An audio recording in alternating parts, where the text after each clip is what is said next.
usulü geliş yurdu bayır bucak Türkmen elimiz.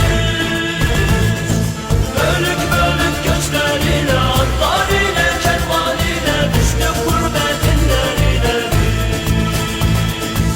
Bölük bölük göçleriyle, atlar ile, kervan ile düştük gurbet illerine biz.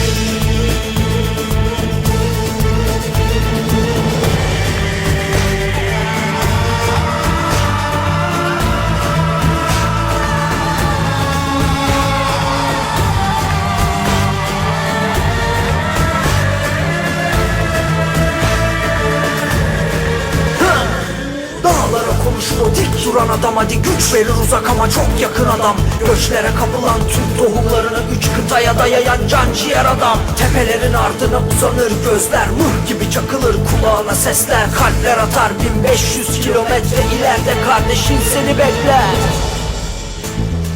Hamadımız Halep Şam'da, Havrancı olan tepelerinde. Beydili Erbeyli Balat, Bayat Türkmen aşiretimiz. Bölük bölük göçleriyle, atlar ile, kervan ile düştük gurbet illerine biz. Bölük bölük göçleriyle, atlar ile, kervan ile düştük gurbet illerine biz.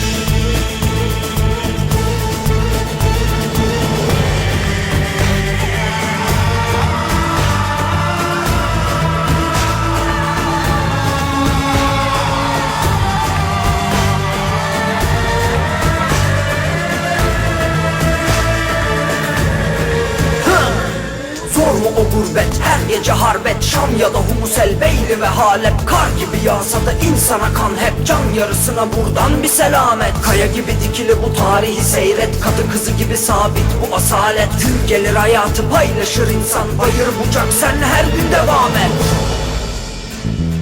Yüklendi kervanlar göçe 80